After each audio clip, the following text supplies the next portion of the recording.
Yo, what's going on? It's Keith from Black Quarterback Series. Got a new setup, got a new mic. I am ready for the season. This is the setup y'all gonna be seeing pretty much for the rest for this season. Maybe some upgrades, but let's get into it. So, I'm sure the thumbnail or some along those lines has something to do with Shedeur Sanders. And so the big question is, has Shedeur Sanders won the job, right? And so I think, and I posted this on Threads, it went kind of well. A lot of people saw it. Um, I think it's a wrap. Now, I'm going to be at work when Todd Monken's announced the starter. This is going to come out around 8 o'clock, 8:30 ish on Monday, right? So I won't know who the starter is, but I'm just going to go of the fact that it basically should be Shedeur Sanders. Shedeur Sanders, and I'm not going to say he looks special, but Shedeur Sanders looks like he should be the starting quarterback of the Cleveland Browns. Now, we've been saying that all summer, that it shouldn't even have been a competition that Shedeur was the starter for the Cleveland Browns, right? But we all knew that he should have been a starter for the Browns last season.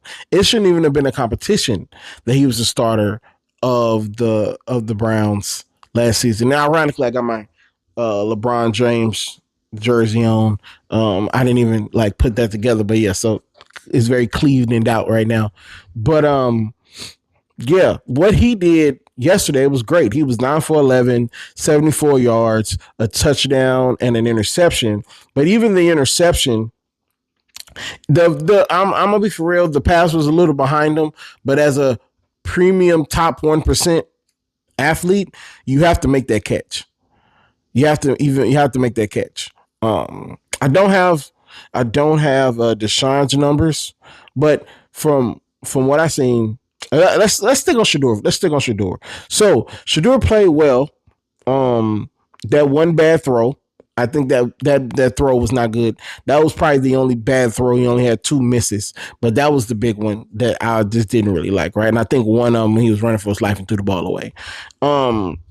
74 yards, like I said, touchdown, interception. Touchdown was good. He threw it in the back of the end zone. It was great. I didn't like the game plan. 2 things, one for Shedeur and one for Todd Monken.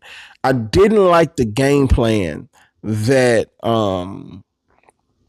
that Todd Monken made. To me, you're trying to see who the starter is. And I know you want to run an offense. You don't want to just have Shedeur throw the ball 35 times, right? But can I get 25? Can I get 20? You know what I mean? Him only throwing the ball 11 times when he's in a fight to win the job. I just think that that's not enough. I just think that that's not enough, and he definitely should have thrown the ball more. I just feel like that he should have thrown the ball more. And yeah, he should have thrown the ball more. I'm sure there was a hard cut there. My bad. He should have thrown the ball more. 11 passes when you as Todd Monken know that you are trying to win the job, that you're trying to see who's a starter. It's come on, Todd. We don't. I know there's a run. I know there's competitions all over the offense. I'm very aware that there's competitions all over the offense, right? But the main competition is the Shedeur versus Deshaun matchup. And to me, that should have took precedent over everything else. Should have took precedent over everything else. Can we get 25 passes and then Deshaun get 25? You know what I mean? So, but he played well. My only problem with Shedeur, and this is the second thing that I had a problem with, Shedeur didn't make himself undeniable to me. But I think that's more or less of a schematic game plan thing than that is a Shedeur thing. So I don't know. I just know that he played well yesterday. The fans want him. And so then we get to Deshaun Watson and that terrible interview that he did at the end of the game where he's talking about he don't care and this, and the third. Like I said, like I've been saying for a while, it's a track record. I defended Deshaun. I don't, I think a lot of fluff was thrown onto his case and everything. I think there's a lot of negative press on him to get back from trading, kicking himself out of Houston. But all that aside, Deshaun, essentially you took the plea deal and didn't want to go to court for this, right? We got to address that. You didn't want to go to court for this, so you paid it off, and now you're seen as what you're seen as, right? Um, but then for you to play like absolute, excuse my language, horseshit, for you to play absolutely terrible for like 3-4 seasons, and you're surprised that the fans are booing you. Now, I'm not of the mindset of them booing him. I'm not of the mindset of them booing him because when he tore his ACL or when he tore his leg up, that's just terrible. But I do see why they would do that.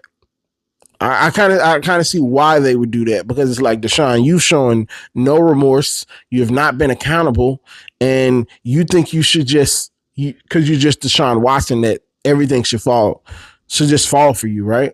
That's not how this goes. If Deshaun was playing well, we wouldn't even be having this conversation.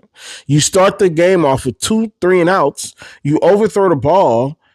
Now, granted you was getting hit, but even when they ask you about that question, you're like, I don't know. I had to see da da da. It's like, Deshaun. It's like, dog. Like, that's not cool, bro. That's not cool. That's not how you ingratiate yourself with the fans if you're truly trying to win this job. Now, I think I've been saying this for about 2 seasons. You need to retire. You need to retire and let it go, bro. Or at least, like, go away for a minute. Get your mind right. Come back. So it's just, I just that I feel bad for Deshaun, but then I don't feel bad because a lot of this is self-inflicted on him. So it's like, come on, bro, you can do better than that. You can do much, much better than that. So I expect Todd Monken, by the time this video come out, I expect Shedeur Sanders to be the starter, and he should be the starter. Um, he should be the starter. There's nothing he's done this offseason. And all the propaganda that they've been trying to push to make Shedeur not the starter is like, it's all propaganda. He's played better in camp. He's been a better professional. He's been a better leader. Um, it's just, he should be the starter. He's not gonna be perfect. He's not gonna be perfect. You'll never hear me talking about this. He's a top 5 guy. He's not a top. I don't even think he has top 5 guy potential. But if he can be a rich man's Jacoby Brissett, like I've been saying for 3, 4, 5 years since he was at Colorado, if he can be a rich man's Jacoby Brissett, they can get a solid 10 years out this guy. And you put talent around him that is just off the charts. You're gonna get a great product. And hell, what's the bar in Cleveland? To not be terrible? If that's the bar, Shedeur gonna get you that. Shedeur's gonna get you that. So, a few more things that happened in this week 2 of the preseason. Joe Milton, for the Cowboys. Now, I'm in full transparency, I didn't watch the games, but just from the highlight package that I saw, Joe Milton was lighting it up. Now, I don't take like preseason light ups very seriously, but they might have their next guy already in the building. It depends on what Jerry Jones wants to do. I know they don't want to pay Dak. If they feel like Joe Milton is the next guy, I can see them. They don't do this in the NFL for real, especially with quarterbacks. I can see them trading their starter and halfway through the season and seeing what Joe Milton got to offer for them through a full duration of the season. Or if they feel like Dak just isn't it no more, mention Dak and seeing what they got, which would be hilarious because Dak got this job from Tony Romo almost the same type of way. So I don't know. Now, Joe Milton has been in the league for a minute, so like it's not like he's a new name. And I don't know how old Joe Milton is. I probably should have looked it up, or like how old Joe Milton was. But I don't think he's like super duper young. Yeah, he's not super duper young. He is 26. He's 26. He just turned 26 this year. So like he's not like super young, but he's younger than Dak. So I think Dak might be 33, 34, something like that. So I I guess he quote unquote could be the future, but he would just be a stopgap for the next guy. So I don't know. And so the piece de resistance, Bateman and the Baltimore Ravens defense. I'm over Bateman. I've been over Bateman for a few seasons now. Bateman doesn't get the benefit of the doubt for me. They need to go ahead and trade him or cut him or whatever they have to do to get him out the building. If they can get some pieces from him, a first round, not a first round, but like a fourth, fifth, sixth round pick, do that. The Baltimore Ravens are ready to move on. You are doing nothing but just bringing bad pressure on the Baltimore Ravens. They had a great preseason. They've only given up 10 points in the preseason, and you out here doing some craziness. So that's really all I got to say about Bateman. I'm pretty much done with Bateman. He wasted first round pick, but we got Jacoby Lane and we got big money man Zay Flowers now, so we should be okay. With some great offensive coordinator, and just all great staff in general. So that's really all I got for you guys. Let me know what y'all think of the new mic. Let me know if y'all got some like info about how I can improve the set. It's gonna be improving as we move on. You got to think. I might put a clip in of my first ever set. We're improving. y'all. So let me know what you guys think. I'm gonna probably cut and slice this up, and y'all see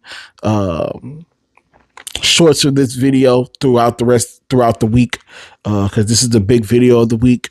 And I'll talk to you guys later. Peace.